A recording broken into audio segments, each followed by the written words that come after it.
Hello everyone and welcome back to another video. Today we're going to be talking about the town centers in Age of Empires 2. Now this may seem like a really basic topic because everyone who's ever played Age of Empires 2 knows what a town center does. And while we will cover the basics just in case we have newer viewers here, I do want to talk about something that a lot of more experienced players want to know about, which is the idea of adding in multiple town centers and what the benefit is to playing 1 TC, 2 TC, 3 TC in Castle Age, and when you'd go to more than 3 TCs. What's the benefit of doing that? These concepts are important to understand because as it turns out, the amount of town centers you decide to be on in Castle Age completely dictates how you should play the game, and on top of that, how many town centers your opponent is on will give you a really good idea of what you should expect from him as well. So combining the amount of TCs you're on with the amount of TCs your opponent is on is absolutely crucial to understand the entire game holistically. Alright guys, we have a lot to talk about, so let's start with the very basics.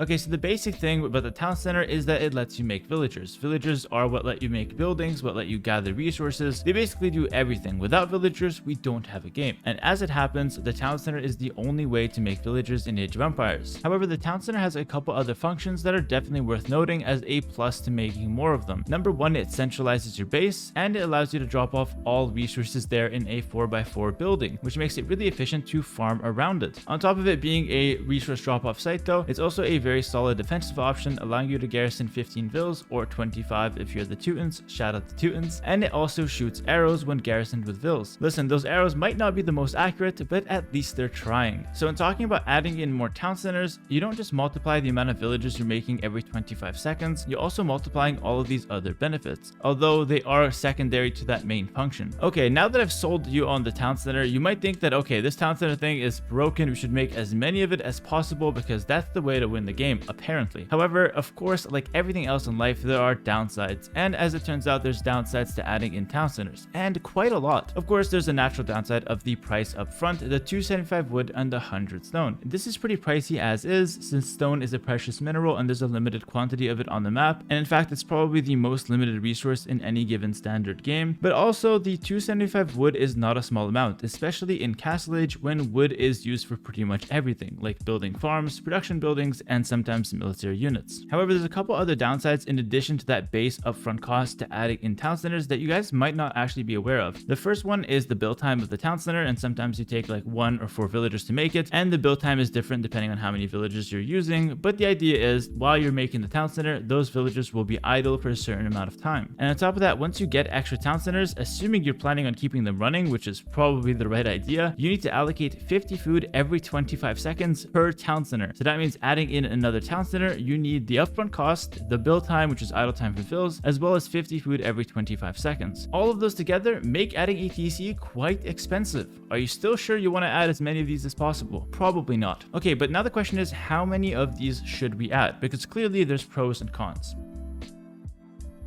I mentioned earlier that the number of TCs you're on dictates how you should play the game, and this is absolutely correct. A general rule of thumb is that for every town center you make, it will take you about 7 minutes to pay back those resources. That's kind of like the magic number that I've learned over the years. In fact, I think I learned it in a Spirit of the Law video like 5 or 6 years ago, and it's kind of just stuck with me ever since. And in fact, the more you play, the more this number just makes so much more sense to you. So 7 minutes to pay back a TC, and this is factoring the cost that you need to sink into it with the villagers, as well as how many resources those extra villagers are bringing back. And 7 minutes is kind of like the rough time to where the villagers that you've made, the extra villagers, have paid back all of their investment. And this magic number 7 minutes is super important. And remember, this is 7 minutes in game time, which is easy to track since it's in the game.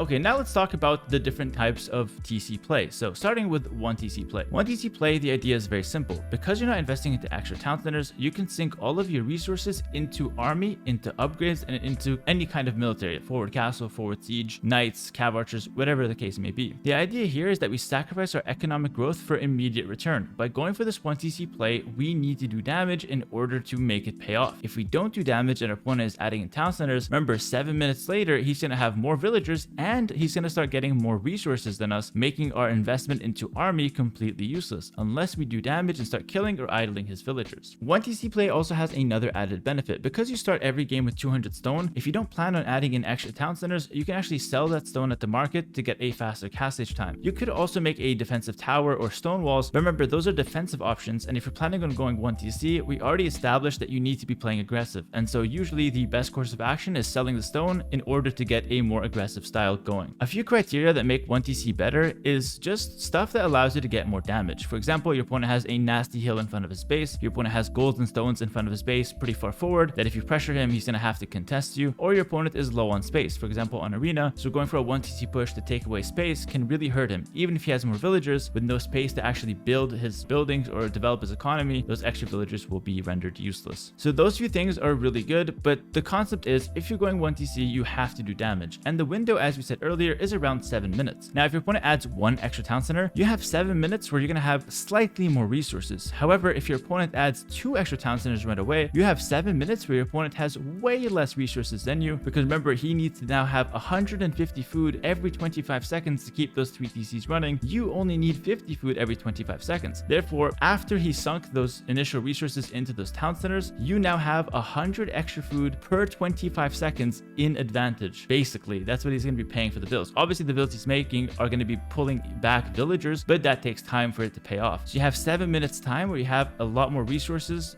on the field, a lot more resources in an army, enabling you to do damage. So generally speaking, 1TC play is actually a counter to a direct 3TC play, which brings me to the counter to 1TC play, which is, as it turns out, 2TC play. 2TC play ends up being a middle ground between 1TC and 3TC play. Now, generally speaking, we're going to be in a triangle format where 1TC beats 3TC, 3TC beats 2TC, and 2TC beats 1TC. So the idea with 2TC play is that if we're getting 1TC pushed, we want to add a second town center to be able to pull ahead in villagers, but we're not going to be putting ourselves that far behind by going for 3TC, so we're going to have enough resources to defend against the 1TC push that's coming. We also need to use other defensive tools like maybe camping high ground, camping a hill, or going for defensive options like counter units, siege monk defense, maybe a defensive towers, whatever the case may be that lets you buy yourself some time until your town center can pay off. Remember, the idea is not to be up like 50 villagers to win the game, because if we aim for that and go for 3TC, we might die to the all-in that's coming in really fast. We just need a 10 or 15 villager lead that will exponentially get us further ahead as long as we stabilize and don't take too much damage. 2TC play has another benefit that pretty much only the pros know about as well. 2TC play is the best road to a fast imp in a standard Arabia game. If you're not doing like the arena fast imp build order, which starts from Dark Age, if you're playing like a standard feudal age, the way to get to a fast imp is actually 2TC play. You go for 2 town centers, you do a little bit of investment, some army, and then you aim for Imperial Age as fast as possible, and the way to end the game after that is a push in imp, forward castle trebs, or like bracer arbalest chemistry and bombard cannons to try to win the game fast. Those are basically the 2 plays that you can go for when talking about 2TC. You either counter the 1TC play and get ahead, or you go for that faster imp play. Now let's talk about 3TC play. This is the most standard way to play the game because you start with 200 stone by default, meaning it's extremely natural to just go to 3TC right away since you don't need to take any extra stone to go ahead and pay for those. So the idea being you only need to sink that wood cost, the stone is already there lying around waiting for you to use it. 3TC play also just happens to be the best way to play the game. It lets you get a bunch of economy in and also let you get a little bit of army on the field so you're not left completely open, completely with nothing. Obviously 3TC play does die to 1TC play in a lot of cases because they just have so much more military on the field, and although town centers are nice to defend your base, against castle age military they are not that good. And if you're forced to garrison your town centers, which is the only way they act as a defensive building, you have to garrison them for them to shoot arrows, you're idling your villagers, meaning you're not getting any return on your investment for the 50 food every 25 seconds that you're paying extra for each town center. So although town centers are nice for defense, idling too much is also a bad thing. And the reason why 3TC play beats the 2TC play is because usually the 2TC, he just kind of falls behind in villagers naturally, and even if he aims for a faster imp, he won't really be able to do anything with it. With 3TC play, you're going to have a lot of villagers and therefore be enabled to make quite a bit of army during castle age, and with that army, you just simply don't let the 2TC player get map control. You just fight him a lot. You just fight, trade, go in, raid his economy a little bit. Maybe with your added military presence, you can take good fights, and even if the 2TC player gets Imperial Age, they're not going to have the forward castle. They're not going to have the time to actually do damage, and then a few minutes minutes later, you're just going to be an imp as well with more villagers and more map control. And that's why 3TC play just beats out the 2TC most of the time. Okay, now let's talk about 4 or 5 TC gameplay. Honestly, 4 TC gameplay is basically never the case in early Castle Age unless you're doing a pure boom. If you go for a direct 4 TC, you rarely have any resources left over to make military. The reason for that is you need to actually get 100 stone by either buying it from the market or mining it by using a mining camp or a TC on stone. Both of those takes quite a bit of time and takes away from you going for military units. So going for 4 TC right off the bat is pretty much only for pure boom scenarios like Black Forest or Arena, where you're safe and you're playing in the pocket role in a team game. 1v1 Arabia, you're not going open 4 TC boom right off the bat in Castle Age. It's just not a thing. However, you could turn a standard 3 TC play into a 4th TC if you're going to go for an all-in Castle Age. This is really nice, especially to counter the 2 TC play, because you get to, number 1, expand your economy even more and expand your base, and number 2, have more resources to play with more military units in the Castle Age, beating your opponent's faster imp. That 4th TC really helps turbo your economy and get you to that massive